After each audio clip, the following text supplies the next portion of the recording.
Subhanaka la ilma lana illa ma 'allamtana innaka antal alimul hakim. Rabbi shrah li sadri wa yassir li amri wahlul 'uqdatam min lisani yafqahu qawli. Terima kasih pengerusi masjid hari bulan puasa, Tuan Imam, Tuan Bilal, Tuan Guru, para alim ulama, hadirin hadirat muslimin muslimat yang dirahmati Allah Taala sekalian. Alhamdulillah, syukur kepada Allah Subhanahu Wa Taala di atas segala semua nikmat yang Allah Ta'ala kurniakan kepada kita. Alhamdulillah. Salawat dan salam kepada junjungan besar Nabi Muhammad sallallahu alaihi wasallam. Allahumma shalli ala sayyidina Muhammad wa ala ali Muhammad. InsyaAllah kita sambung lagi pembicaraan kita daripada kitab Zadun ala Tariq, bekalan di sepanjang jalan dakwah yang dikarang oleh Mustafa Mashkur. Dalam pertemuan yang lepas kita telah membicarakan tentang betapa orang yang membuat pekerjaan dakwah ini seumpama orang yang bermusafir. Apabila seseorang itu bermusafir, maka sudah tentulah orang yang bermusafir itu, kalau kita pergi musafir, sudah tentulah kita akan membuat bekalan, membuat persiapan bekalan. Ini tak lama lagi nak raya minggu depan. Jadi orang yang ada setengah daripada kita balik kampung kan? Kalau yang kampung dekat, persiapan dia sama dekat lah. Kalau kampung dia jauh, nak balik lama, persiapan dia pun berbeza. Maka orang yang buat kerja dakwah ini memerlukan beberapa persiapan. Dan dalam kitab ini tulis, dalam pertemuan yang lepas, antara bekalan yang utama iaitulah keimanan yang kuat dan ketakwaan kepada Allah Subhanahu wa Ta'ala.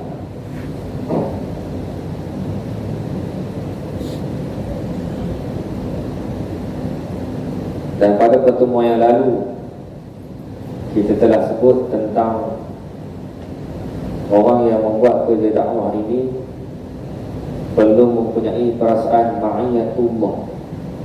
Apakah ma'iyatullah itu? Iaitu merasakan diri sentiasa bersama dengan Allah Subhanahu wa Ta'ala. Hati kita ini sentiasa berpaut kepada Allah Ta'ala.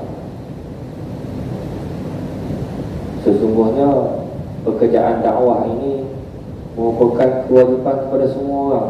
Kita semua ni berkewajipan untuk membuat kerja dakwah. Dakwah ni maksudnya menyeru orang kepada kebaikan, menyeru orang lain supaya beriman dengan Allah Ta'ala, menyeru orang lain untuk melakukan ibadah solat, ibadah puasa, perkara-perkara wajib, menyeru orang lain untuk meninggalkan perkara-perkara mungkar. Maka ini kewajipan semua. Andai kata orang Islam mengabaikan perkara tersebut, dulu sudah tentulah Islam tak sampai ke tempat kita. Asal Islam itu daripada bumi Mekah, bumi Madinah. Berapa ribu kilometer nak sampai ke Nusantara. Seandainya mereka menerima Islam dan hanya diamalkan untuk diri sendiri, tak sampai tempat kita. Dengan usaha gigih mereka, orang terdahulu bermula dengan Rasulullah SAW sendiri, disambung oleh para sahabat, merantai sampai ke kita. Sehingga ke generasi kini 1400 tahun dahulu Islam itu sampai kepada kita dan kita lagi masih mengamalkan. Maka orang yang buat kerja dakwah dulu dan sekarang memerlukan beberapa bekalan. Jadi dalam pertemuan yang lepas kita telah sebut tentang ma'iyatullah, iaitu kebersamaan kepada Allah, bersama-sama dengan Allah, rasa perasaan Allah SWT itu bersama-sama dengan kita. Maka kita telah membaca beberapa ayat-ayat Allah SWT. Dan dalam tajuk yang sama ini juga, pada muka surat yang ke-13,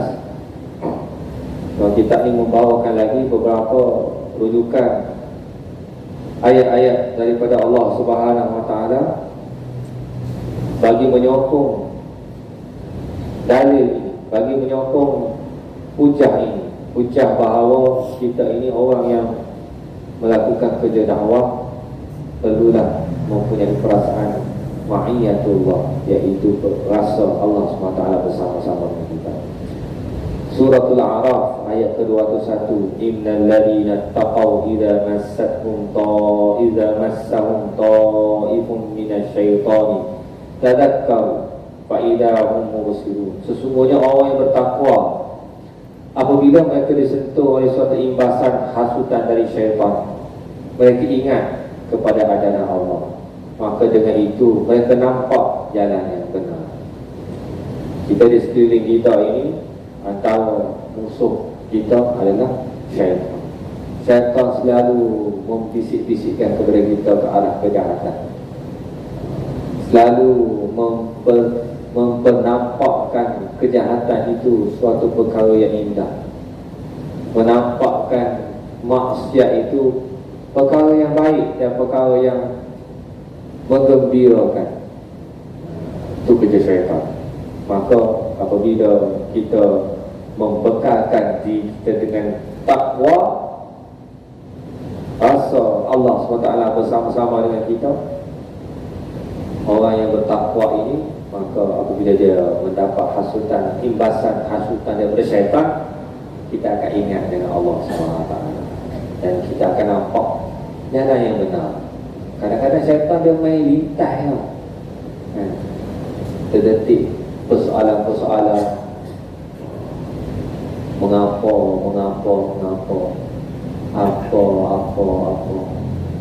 lebih-lebih lagi apabila Allah Ta'ala pilih seseorang itu untuk diuji dengan kesusahan, dengan kepayahan. Mengapa syaitan bagi idea supaya mempersoalkan kekuasaan Allah SWT. Maka kita kembali kepada Islam, kembali kepada Allah SWT. Kerana sebelum daripada itu, kita dah latih diri kita, sentiasa melatih diri kita. Dan apabila kita diuji, dalam keadaan kita telah bersedia untuk berhadapan dengan ujian tersebut. Wa anna hadza sirati mustaqiman fattabi'uhu wa la tattabi'us subula fatafarraqa bikum an sabilihi dzalikum wassaqum bihi la'allakum tattaqun. Dan bahawa sesungguhnya inilah jalanku, yakni agama Islam yang betul, lurus, maka hendaklah kamu menurutnya, dan janganlah kamu menuruti jalan-jalan yang lain dari Islam, kerana jalan-jalan yang lain itu mencerai-beraikan kamu dari Allah, dari jalan Allah. Dengan yang demikian itulah Allah memerintahkan kamu supaya kamu bertakwa. Suratul An'am ayat 153. Sentiasalah berada di atas jalan dakwah, agar kita berupaya memberi kesan dan mengubah suasana kebatilan dengan menegakkan kebenaran. Wajiblah kita merasai erti kemuliaan, kekuatan, ketinggian dan menghapuskan segala erti kelemahan, kegagalan dan kehinaan. Perkara ini tidak dapat dijemakan melainkan dengan bekalan iman. Apabila kita menelusuri sirah Rasulullah SAW, betapa yakinnya betapa yakinnya Rasulullah SAW dengan janji-janji Allah Ta'ala. Betapa yakinnya Rasulullah SAW kepada Allah Subhanahu Wa Ta'ala sendiri. Maka itulah yang mendorong Rasulullah SAW untuk terus melaksanakan perintah Allah Subhanahu Wa Ta'ala, untuk menyampaikan ajaran Islam. Dia punya kekuatan dia, dorongan dia adalah daripada Allah SWT. Dorongan dia daripada keimanan dan kepercayaan.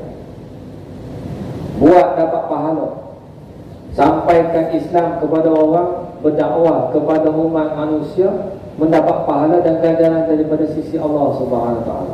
Itulah yang menjadi dorongan kepada kita semua. Maka berkewajipanlah kepada kita untuk melaksanakan kerja dakwah ni, dan dalam masa yang sama kita memberi kekuatan, menyuntik kekuatan dalam diri kita dalam kerja dakwah ini melalui perasaan ma'iyatullah, kebersamaan dengan Allah Subhanahu Wa Ta'ala. Dan Allah Ta'ala memberikan motivasi kepada kita, wala tahinu wala tahzanu wa antum antumul a'launa in kuntum mu'minin. Dan janganlah kamu merasa lemah dalam perjuangan mempertahankan dan menegakkan Islam. Dan janganlah kamu berduka cita terhadap apa yang menimpa kamu, padahal kamulah orang yang tertinggi, yakni yang mengatasi musuh dengan mencapai kemenangan, jika kamu orang-orang yang sungguh-sungguh beriman. Kadang-kadang orang-orang Islam apabila duduk dalam lingkungan bi'ah ataupun suasana yang tidak soleh, dia merasa inferior, rasa rendah diri, rasa hina, kan? Perasaan itu perlu dibuang, kerana kita ni orang yang beriman. Wala tahinu wala tahzanu wa antum a'launa in kuntum mu'minin. Kalau kamu orang yang beriman, sesungguhnya kamu orang yang paling tinggi sekali. Neraca manusia ni, majoritinya melihat kehebatan ataupun ketinggian itu kepada perkara-perkara material. Pangkat, dia pangkat besar, dia begitu, dia begini. Harta, dia banyak tu, dia banyak omong, dia banyak kereta, dia banyak harta. Sedangkan neraca kemuliaan manusia di sisi Allah Subhanahu Wa Taala ialah in kuntum mu'minin, kamu orang yang beriman. Kadang-kadang kita dalam jemaah, parti politik tu, dalam gabungan parti politik, dok rasa orang lain hebat pada kita kadang-kadang. Patutnya kita lah yang rasa kita lebih tinggi, kita lebih mulia, kita lebih perlu kehadapan, kerana kita berpegang dengan dahan yang paling kuat sekali,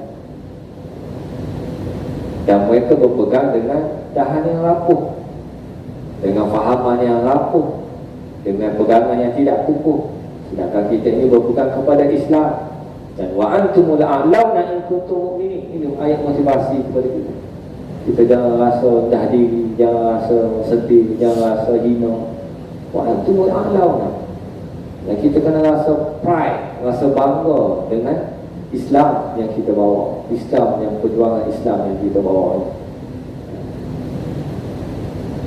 Walillahil 'izzah walirasulihi walilmu'minina walakinnal munafiqina la ya'lam. Padahal bagi Allah jualah kemuliaan dan kekuatan itu, dan bagi Rasulnya serta bagi orang yang beriman. Akan tetapi golongan yang munafik itu tidak mengetahui akan hakikat yang sebenar. Izzah, kekuatan itu daripada Allah Subhanahu Wa Taala. Walillahil 'izzah wali rasulihi. Orang yang mengikut para rasul ini orang yang mempunyai izzah, yang mempunyai kekuatan.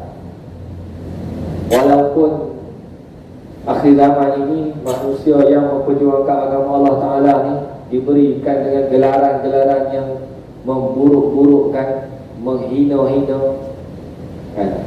Wala'ullah, apa lagi, lebay lah, itu gelaran-gelaran nama hina. Wala tahinu wala tahzan. Janganlah kamu rasa hina, jangan kamu rasa sedih, kerana walillahil 'izzatu walirasulihi walil mu'minin. Dan orang yang beriman, kita orang beriman.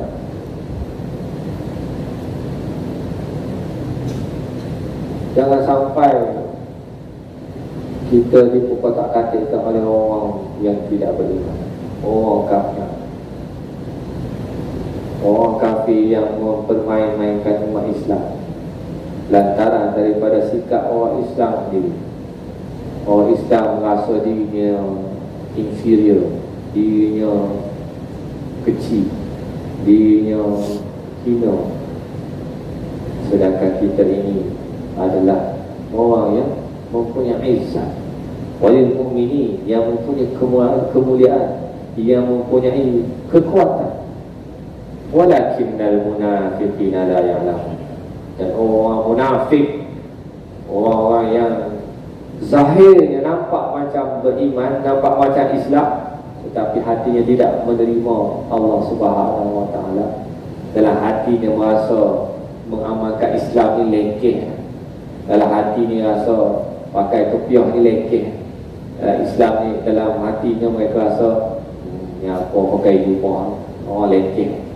Sedangkan izzah itu walillahil izzah, bagi Allah tu izzah, wali rasul izzah, wali mu'min pun izzah, kekuatan, kemuliaan kepada kita orang beriman. Ini ayat yang motivasi kepada kita apabila kita berhadapan dengan manusia secara umum. Apa lagi Allah Ta'ala motivate kita, kuntum khaira ummah, kamulah wahai Muhammad, umat Muhammad adalah sebaik-baik umat. You are the best umat. Kamulah umat yang terbaik. Ukhrijat linnas, yang dilahirkan bagi faedah umat manusia. Kita semua ni berperanan untuk memberi faedah kepada umat manusia. Sejauh mana kita memberi faedah kepada orang lain?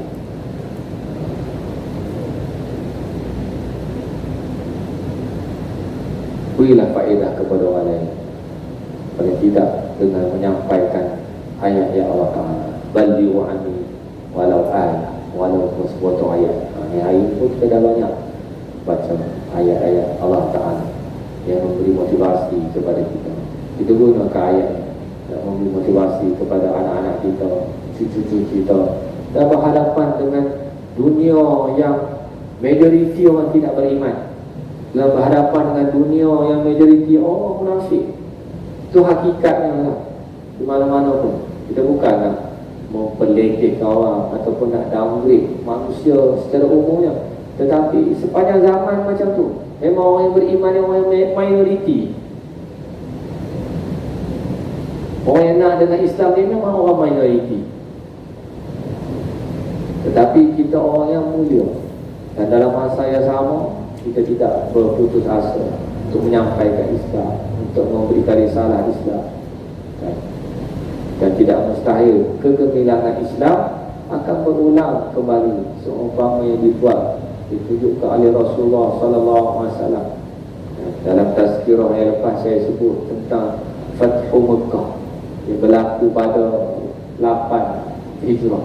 Kerana di hujung-hujung perjuangan Rasulullah SAW, selepas Nabi SAW menerima wahyu pada umur 40 tahun, lepas tu berhijrah ke Madinah umur 53 tahun. 8 tahun selepas itu, beberapa tahun sebelum kewafatan Rasulullah SAW, dalam peristiwa Fathu Mekah, kembali balik ke Mekah untuk membuka Mekah, membebaskan musyrikin Quraisy daripada musyrik, daripada syirik kepada Allah Ta'ala, menghancurkan semua berhala-berhala yang ada di sekeliling Kaabah tu. Sampailah Kaabah tu seperti mana yang ada sekarang ini. Tidak ada berhala di sekeliling Kaabah tersebut. Tidak ada orang musyrik yang menjejakkan kaki ke bumi Mekah sekarang ini, hasil daripada perjuangan panjang Rasulullah SAW. Maka kita ni yang selalu berselawat kepada Rasulullah SAW, selalu berqasidah tentang Rasulullah SAW, maka kita kena buat kerja-kerja dakwah. Kerana inilah kerja Nabi SAW selama 23 tahun selepas menerima wahyu daripada Allah SWT, menyampaikannya kepada umat Islam.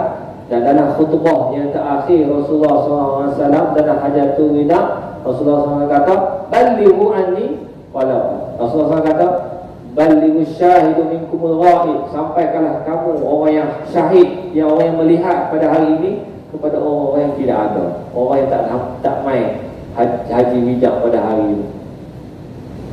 Rasulullah SAW telah memberikan satu wasiqah kepada sahabat yang hadir dalam haji tersebut, sampaikanlah kepada orang yang tidak hadir, wahai orang yang hadir. Maka bertitik tolak daripada itulah sahabat-sahabat bertebaran ke seluruh dunia. Ada sahabat yang makam dan kuburnya berada di Turki. Ada sahabat yang makam dan kuburnya berada di China dan di seluruh dunia, menyahut seruan Rasulullah SAW.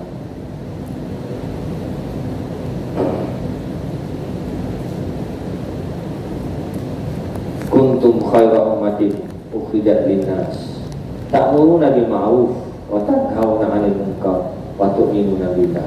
Wahai umat manusia, wahai umat Muhammad, kamu adalah sebaik-baik umat yang dilahirkan bagi faedah manusia, kerana kamu menyuruh berbuat segala perkara yang baik dan melarang segala perkara yang salah, yang ini buruk dan keji.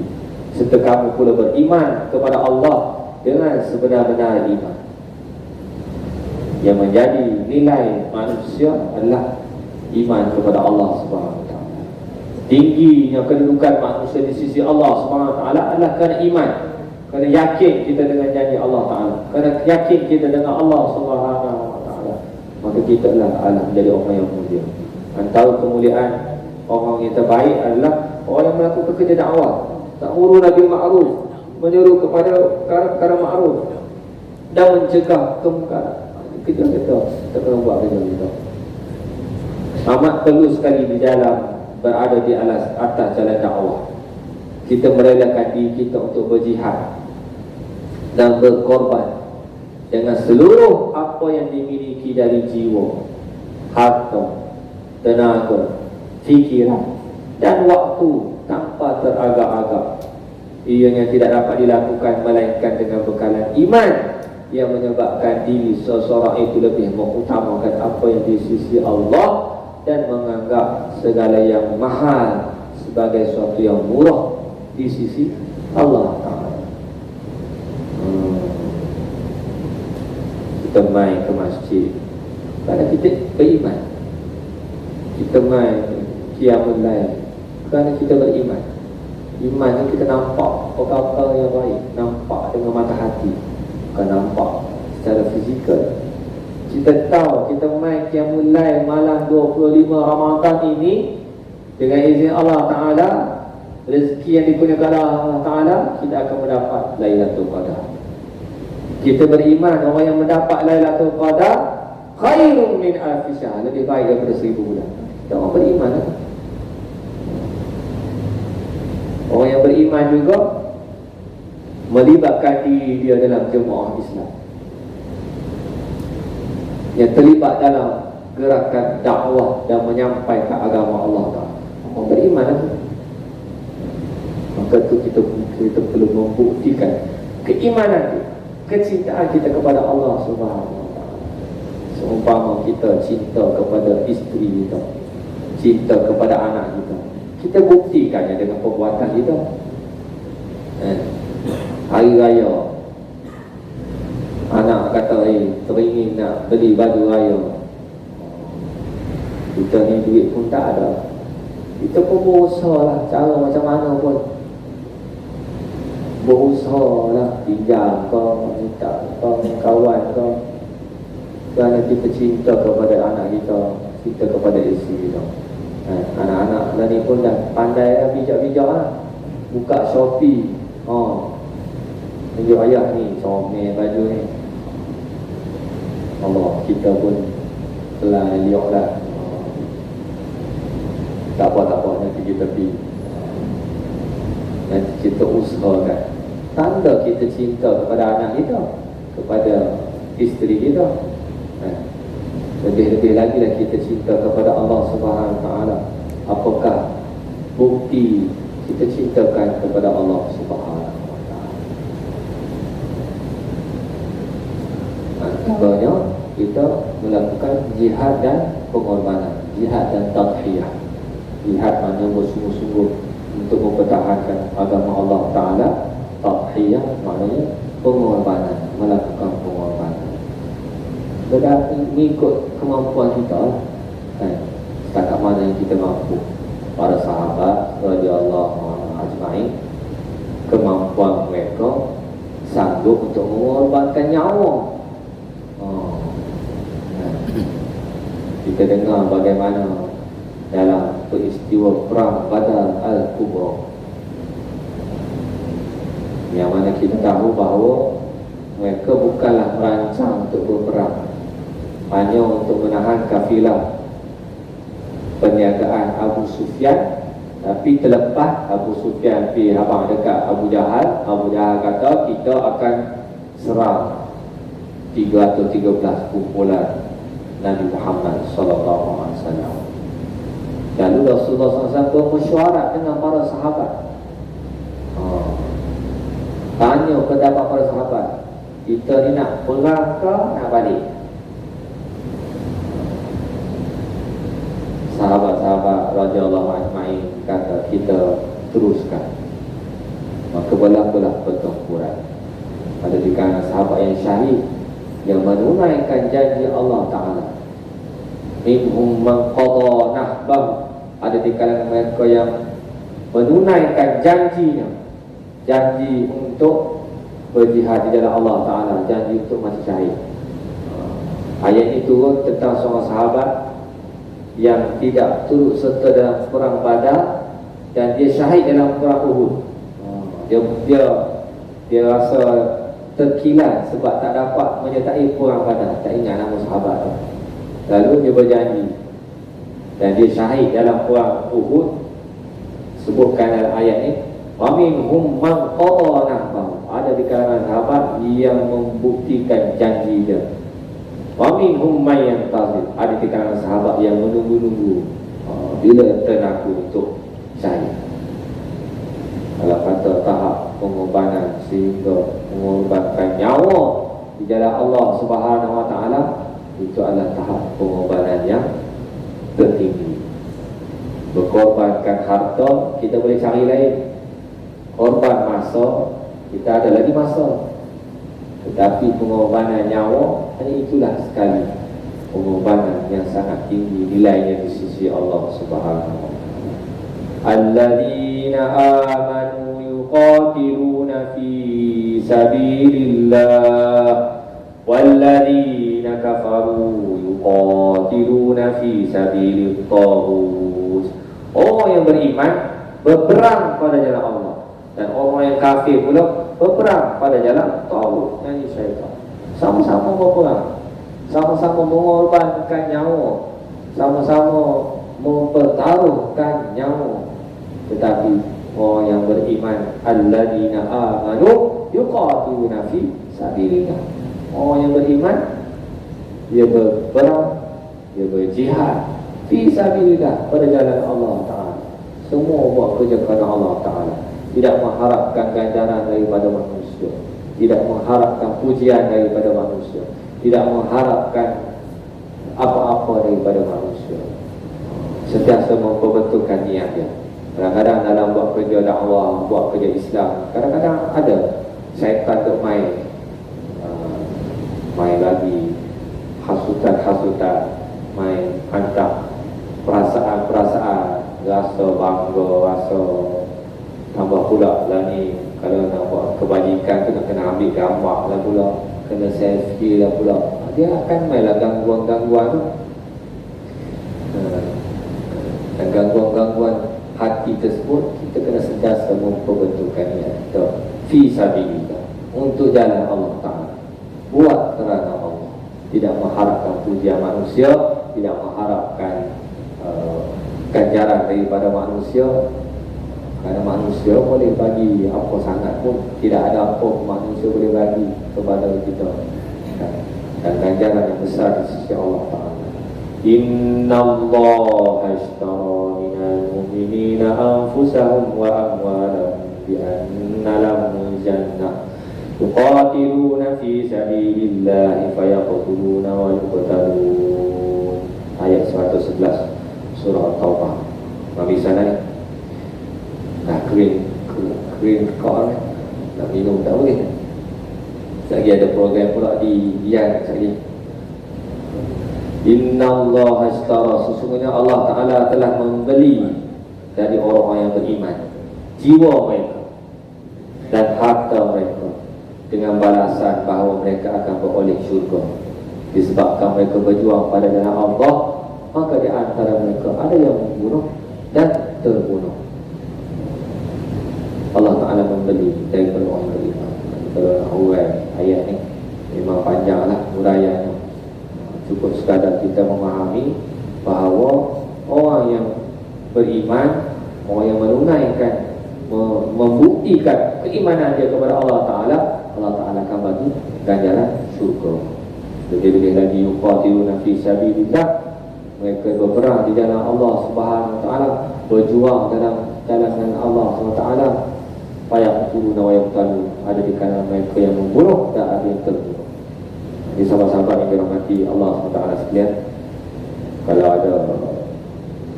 ada kesempatan, belilah buku ni kan? Zadun ala tariq, bekalan di sepanjang jalan dakwah. Hasani jual RM20 sahaja. Kita boleh baca, tengok bagaimana kitab yang ditulis oleh orang yang terlibat dalam gerakan Islam Ikhwan Muslimin, Syekh Mustafa Mashhur. Ada cerita juga biodata dia, penulis ini. Kemudian isi kandungannya sangat memberikan motivasi kepada kita yang berada dalam jemaah Islam, yang nak menjinakkan diri dalam perkara pekerjaan dakwah,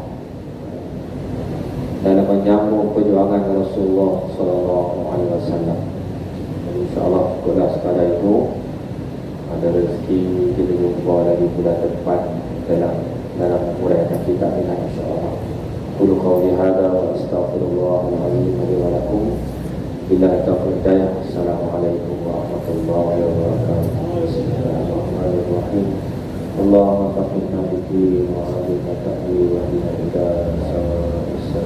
Allahumma alayna haqqa wa tabi'ah wa ridha batila wa asna rahmatika ya arhamar rahimin.